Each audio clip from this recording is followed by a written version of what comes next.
after a night like last night, everybody on campus, can you talk about what a win like that just does for the morale of everybody around here? Wow, it increases everybody's morale. You know, it's crazy because after our scrimmage yesterday, you have to tell your players, hey, if we win, you know, just be careful on Franklin Street and try to leave at the appropriate time. So hopefully they did that. Great win for us. Coach, how do you replace the leadership and also the hitting of guys like Brian, guys like Tyler Lynn, Logan? Yeah, that's hard to do. You don't really replace those guys. I mean, too many times here that we've had pretty much three first-round picks, but we lost probably the best leader in all my time here at Adam Pate. He held our team together, and besides the talent, Brian and Logan and JB and Tyler Lynn had an incredible year, you know, as a senior. So a lot of production there, a lot of leadership lost, but hopefully, you know, some of that rubbed off, some especially leadership rubbed off on some of our other guys, and we can carry that into the clubhouse. But it's going to be hard to replace, you know, all three of those guys, and certainly the offense that we're losing in Brian and Logan and their speed. Have you ever come into a season with this strong of a pitching staff, especially at the top? I mean, we've had a few, I think, where we've returned, you know, a lot of guys where we felt good about it, but probably not this many innings. Obviously outside of JB, and we have them all back, and then we've got Hanson Butler back, you know, from injury, which helps us tremendously. So there haven't been too many years where we've returned the number of experienced innings that we are this year. Last year, I heard you say that Luka was very mature for his age. What did you mean by that? Like, what specifically makes you call him mature? Well, I mean, there's physical maturity, and there's you know, there's intellectual, and there's emotional, and all those things. And you know, 18-year-olds, some have it, and some don't. Some have it at all different levels. Can sort of get it, kind of figure it out. Just the whole process of being on their own and having to work, and just what's all involved here. And if you have it, your learning curve is a lot shorter, and therefore you get better and improve faster. If you don't have it, it's a slower process. So Luka had it, just mature kind of all the way around. A lot of that most of that had to do with his dad being former, you know, NBA coach, strength coach, and it taught him well. Is that a good indicator when you're recruiting a kid if he's the son of a coach usually? That helps. Yeah, that helps. That's a plus. The goal of a program for Carolina is always Omaha, obviously. How do you gauge a good season? If you fall short of Omaha, how can it be still a good season, or can it be? Well, I mean, I thought last year we had a terrific season. I mean, just kind of a bounce back for the previous 2 years. You know, my view of it's obviously different, you know, than the fans and the outside. Once you reflect back on it and get over the ending, you know, my view of it is leadership. We had no issues off the field. They were an easy team to coach. Loved to practice. Did well academically. All the things that you know, pretty much my bosses are looking for, and myself and staff. So in that regard, we thought it was a success up until, you know, the last couple games. How does it feel to be getting started in a new season and put that rough ending behind you? Yeah, I couldn't have. I mean, it was slow, but I'm glad it's here. I mean, that's you know, the end of last year was the toughest. I mean, it's the toughest for everybody. It was the toughest for me, my staff. It took me a long time to get over last year. Probably the saddest locker room I've been a part of. There was no question it was the saddest locker room I've been a part of. I just think the ending was just so sudden and jolting, and we just, you know, it took us a while, but you know, again, now that you're starting a new season, you definitely have to put that behind you and use it. And I'm glad the season's here, so we can throw that first pitch, and then last year's truly over. College baseball in general, is it in a good situation? Is it healthy? Oh gosh, yeah. I mean, there's more parity than ever been.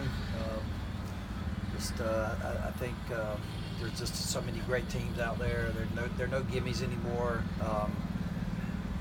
The Power 65 mid-majors, all that stuff. When I hear those, I want to cringe because I mean those to me they're kind of separating the haves and the have-nots, and that's certainly not true anymore. But there's great teams in our league all throughout the country. It's exciting, and new facilities. It's just college baseball's probably never been in as good a shape as it's in now, minus a few scholarship limit kinks, that sort of thing. How much of an asset is it to have the amount of depth you guys have behind the plate? It should be the strength of our team. You have all that pitching, but you better have somebody back there, more than one that can catch all those guys. And we have three. I mean, we have three good quality catchers. I mean, our in depth, and you're going to see Brandon Martirado back there some. And we've worked Cody at some other positions this year to hopefully get both those guys in the lineup, maybe at the same time. That helps, but having all that experience and then having that guy at the back of the bullpen that did what Josh Hyatt did last year. The key is for all these freshmen, their sophomore year is always the hardest. So if you had success as a freshman, you need to be prepared for your sophomore year to be much more difficult. And hopefully the guys understand that and be prepared for it. How involved were you with Zach's decision to come back? Zach Gahagan? Yes. Not much. Sometimes these kids will ask me, and sometimes they won't, and it's their decision. It was pretty much a no-brainer for him, I thought. I mean, he was not healthy last year, pretty much the whole year with that surgery that he had, and so I think it's a credit to him that he wanted to come back, get his degree, but he's a totally different player right now than he was last year. He just strength-wise, mentally, physically. So I think you're going to see a different Zach Gahagan this year than last year. Do you know who's going to start at pitcher in the season opener? We've not designated that as yet, but I mean, we open a week from today, and we're throwing Luca Delatry and Tyler Baum against each other today in the scrimmage. So that'll probably give you some indication of at least we've got it down to two guys. Who are you hoping to see take a big jump in their game this year from last season? Well, I think Zach Gahagan's going to, just because he's physically ready.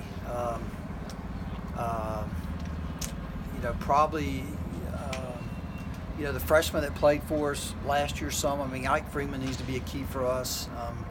At shortstop, replacing Logan. We got some junior college players in that we're going to see, but probably Ike Freeman and Brandon Martirado are the position players that we need for them to take another jump, just like a lot of our freshmen did a year ago to the sophomore year, and then sophomore to their junior year, like Datris and Roberts and Brandon Riley did last year. Those are probably the two. I guess last year the story was Ashton McGee. He was supposed to be in high school when he was starting with y'all. Yeah. How has this offseason benefited him, and how have you seen his game evolve, I guess? Well, he went up to the Cape, this summer, and he got brought back down to earth a little bit from his season, which normally happens, but that makes them better. I mean, Cody Roberts is an entirely different hitter.